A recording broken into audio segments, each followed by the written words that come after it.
네, 계속해서 한반도를 둘러싼 외교안보 현안 짚어보겠습니다. 신범철 아산정책연구원 안보통일센터장과 함께합니다. 안녕하십니까? 오랜만에 뵙습니다. 반갑습니다. 자, 현재 리포트 보셨겠지만요. 리비아에서 한국인 한 명이 납치돼서 28일째 억류 중인 것으로 알려졌습니다. 어제 갑자기 피랍 영상이 공개가 됐는데, 자, 일정 기간 동안 보도를 하지 말라달라는 이 정부 요청이 있었습니다. 일명 엠바고인데 갑자기 공개할 수밖에 없는 그런 상황이 된 것 같습니다. 예, 그러니까 그 납치 단체, 납치 세력이 현지에 있는 언론, 유력 언론 홈페이지에 페이스북 홈페이지에 그것을 갖다가 영상을 공개를 했습니다. 그러니까 이제 알려진 상황이 되고 더 이상 저희가 엠바고를 통해서 납치자의 신변을 보호하면서 협상에 임할 수 없는 상황이기 때문에 공개를 한 것 같습니다. 그렇군요. 앞으로 이렇게 공개가 되면 정부 입장에서는 관련 단체 입장에서는 협상하기가 좀 어렵지 않을까 하는 우려도 좀 나오는데요. 예, 가장 좋은 것은 사실 이런 공개가 이루어지기 전에 협상이 잘 이루어져서 우리가 납치되신 분을 돌려받는 것이 가장 중요한데, 그렇죠. 현재 상황에서도 정부는 최대한 협상에 관여하지 않는 모습을 보이고, 현실적으로 거기에 우리가 그 물관리 업체라고 하는데 그 업체와 이 납치 세력 간에 좋은 협상이 잘 이루어져서 안전하게 돌아올 수 있는 기반을 조성하는 데 정부는 역할을 해야 된다. 그런 의미에서 청해부대를 현지에 파견한 것은 잘한 거라고 평가합니다. 왜냐하면은 협상은 그런 민간 업체가 하지만 협상이 잘 안 됐을 때는 우리의 특수부대가 관여할 수 있다 하는 압력을 행사한다는 차원에서는 그쪽에 파견한 것은 잘한 일이라고 생각합니다. 그렇군요. 자, 무사 송환 되기를 기원을 합니다. 자, 다음 이슈 좀 넘어가겠습니다. 자, 미국 측에 인도된 미군 전사자들 유해 55구가 65년 만에 본국으로 송환이 됐습니다. 오산기지를 떠난 이후에 곧 하와이에 도착할 예정인 것으로 알려졌는데, 자, 65년 만에 귀환을 맞이하기 위해서 펜스 부통령이 한국전 전사자와 이 실종자 가족들과 함께 하와이에 미리 도착해 있습니다. 좀 전에 백악관 발표도 있었고요. 미국 측 이번 송환에 대해서 상당히 좀 만족해하는 그런 분위기입니다. 예, 두 가지 측면을 볼 수 있을 건데요. 기본적으로 미국은 전쟁에서 사망한 그 유해 송환을 상당히 큰 의미를 부여하면서 대대적인 행사를 해왔습니다. 두 번째는 이번 송환 같은 경우에는 트럼프 대통령이 김정은 위원장과 6.12 정상회담을 통해서 합의를 한 것의 실질적인 첫 이행이라는 의미가 있는 거죠. 그러니까 미국으로서도 이것을 갖다가 홍보할 필요성이 있는 거죠. 그런 측면에서는 긍정적으로 이렇게 평가를 하고 있고, 이러한 것들이 직접적으로 비핵화 협상에 영향을 저는 미치지는 못한다고 보지만, 아무튼 미국과 북한의 대화의 모멘텀을 유지하는 데는 긍정적인 기여를 할 것이다, 이렇게 평가합니다. 자, 우리 시간으로 한 1시간 후, 정확히 우리 시간으로 8시 40분부터 이 유해가 이제 도착한 거에 대한 식을 거행을 한다고 하는데, 여러 가지 채널을 통해서 방송이 라이브로 또 방송이 될 것 같습니다. 좀 전에 말씀하신 것처럼요, 북한 매체가요, 이번 유해 송환 사실을 보도하면서 자신들이 북한과 미국 간에 합의한 것을 이행했다, 이렇게 재차 강조하고 있으면은 우리가 이행을 했으니까 너희도 뭔가 좀 이행해야 되는 거 아니냐, 뭔가 선물 보따리 좀 풀어라, 이렇게 요구하는 걸로도 볼 수 있지 않을까요? 예, 그런 요구를 하는 거라고 봐야 되고, 아마 북한 측에서 종전선언을 계속해서 강조하는 것도 그런 맥락이라고 보는데요. 그런데 정말 북한이 미국과의 합의를 이행하기 위해서는 비핵화 부분의 진전을 보여야 되는 거죠. 유해 송환은 어떻게 보면은 비핵화 문제의 본질과 다른 주변적인 문제인데, 이걸 가지고 본질을 호도해서는 안 된다. 그런데 부분에 있어서 미국도 정확하게 보고 대응하고 있다고 생각합니다. 그렇군요. 북한은 본질을 흐리면서 이 격가지로 생색을 굉장히 잘 내는 전술을 참 이렇게 교묘하게 잘 쓰고 있다, 이런 생각이 드는데요. 자, 지금 북한은요, 개성공단 재개를 요구하고 있습니다. 이 문제를 두고 우리나라와 미국 간의 이견차가 확실히 있어 보입니다. 우리 정부가 공단을 빨리 재가동해야 한다는 입장인 반면에요, 미국 내에서는 공단 재가동을 반대하는 목소리가 점점 커지고 있습니다. 관련 영상 잠시 보시죠.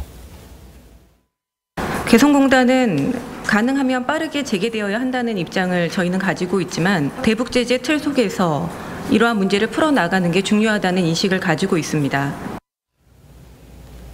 자, 북한의 이런 선제 조치, 개성공단 재가동과는 바꿀 만한 카드는 아니죠, 확실히. 전혀 아닙니다. 예. 이런 부분에 있어서 오해가 있으면 안 되는 거고요.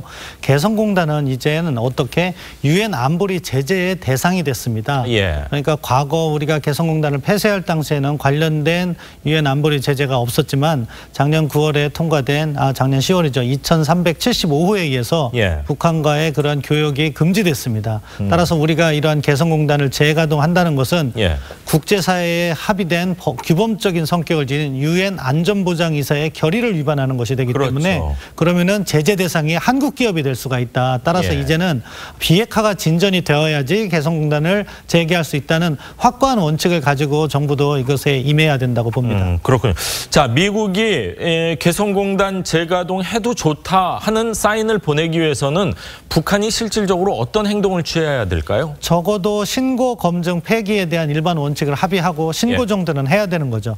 지금 그러니까 리스트를 제출하라는 말씀이신 건가요? 신고라는 것이 이제 북한이 가지고 있는 핵무기와 핵물질 관련 시설의 리스트를 제출하는 겁니다. 그럼 예. 무슨 장점이 있느냐?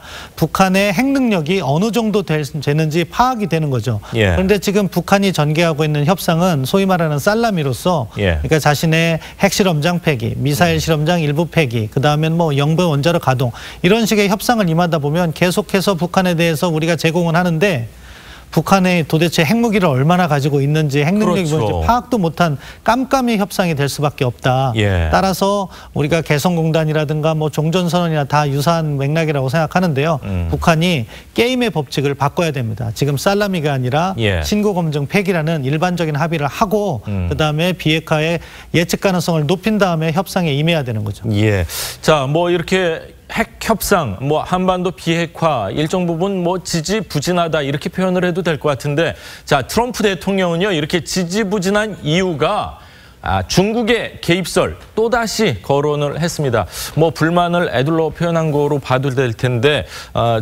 북한 뒤에는 중국이 딱 버티고 있기 때문에 북한에서 이렇게 배짱 부리는 거다. 이렇게 또 두 번째 이 언급이죠. 뭐 그런 언급 2번 이상 된 거로 저는 알고 있고요. 예. 그리고 거기에 충분한 근거가 있는 것 같습니다. 그러니까 지금 북한에 대한 기름이라든가 이런 것이 제한되어 있는데 북한의 원유 가격은 유지되고 있고 예. 지금 지금 북한의 전력난이 예상되는데 그런 것도 중국으로부터 지원을 받아서 북한의 전력난이 없다는 그런 평가도 나오고 있습니다. 또 뭐 북한과의 교역도 증가하는 모습이 보이는 것 같고요. 그런 차원에서는 북한이 비핵화를 반드시 해야 될 동인이 사라지게 되는 거죠. 예. 국제사회의 압박이 무너진 것이기 때문에 예. 그런 측면에서 트럼프 대통령도 중국에 대한 견제 발언을 계속해서 하고 있다고 봅니다. 그렇군요. 중국을 직접 겨냥을 하면서도 지금 북한 내에서 새로운 ICBM 지금 만들고 있다. 미국 언론들이 보도를 하고 있는데 그 부분에 대해서는 또 미국 정부가 좀 별 언급이 없습니다. 쉽게 설명드리면 참고 있는 거라고 생각합니다. 참고 있는 것이다. 왜냐하면 대화의 모멘텀을 이어가게 가야 되기 때문에 예. 이 판을 깬다면은 미국도 잃을 것이 많습니다. 왜냐하면은 초기 접근부터 북한의 완전한 비핵화 의지를 확인하지 못하고 조건 같은 걸 제시하지 못하고 정상회담부터 이걸 시작함으로 인해서 제대로 된 비핵화를 이끌어내지 못했다는 미국 내 여론이 있습니다. 예. 트럼프 대통령은 그 부담을 안고 있기 때문에 가능하면 북한과 대화를 통해서 문제를 풀고 싶어 하는 거죠. 예. 그러한 입장에서 계속해서 북한의 부정적 행위에도 불구하고 대화 자체는 이어가려는 모습을 보이고 있는데 예. 이미 미국도 플랜 B 그러니까 북한과의 대화가 잘 안 됐을 상황에 대비하는 준비를 하고 있는 것 같습니다. 그렇기 때문에 제재를 강조하고 있고 뭐 그런 부분에 있어서 아주 원칙에 충실한 입장을 보이고 있는데 예. 이러한 순간이 어느 순간 틀어졌을 때 그때는 트럼프 대통령이 보다 강도 높은 대북 정책을 전개할 수 있다. 그렇겠죠. 그 점도 우리가 유의하면서 정책을 전개해야 된다고 생각합니다. 가장 무서운 게 정말 힘 있는 사람이 참고 있을 때 아닌가 하는 생각이 드는데, 자, 지금 뭐 신 박사님께서 말씀하신 대로 미국 언론 새로운 ICBM과 관련된 보도에 대해서 미국 정부에서 입을 다물고 있는 게 참고 있다 이렇게 표현을 하니까 만약에 말씀하신 대로 플랜 B로 이 가게 됐을 때 한반도 상황에 대해서 좀 우려를 해야 되지 않을까 이런 생각도 듭니다. 근데 또 하나 좀 긍정적인 건 뭐 지금 뭐 싱가포르에서 열리고 있는 아세안 지역 안보 포럼에서요 리용호 북한 외무상도 참석할 예정인데 작년과 달리 뭐 많은 참가국들이 리용호 외상과 회동을 기대하고 있습니다. 그동안은 김영철과 뭐 폼페이오가 주로 만났었는데 이제 외교관들끼리 이렇게 만나다 보면은 뭐 군사적인 거 조금 넘어설 수 있지 않을까 이런 기대하는데 이것도 너무 희망적인 기대인가요? 예, 조금 희망적인 기대라고 생각합니다. 예. 북한 김정은 위원장이 핵 문제 협상을 김영철에서 리용호 외무상으로 이전시켜주지 않으면 리용호 외무상은 할 역할이 제한돼 있는 거죠. 그 부분에 있어서. 그래서 만약에 폼페이오 국무장관을 만난다고 해도 핵 문제에서 심도 있는 논의가 이루어지기는 제한적이라고 평가합니다.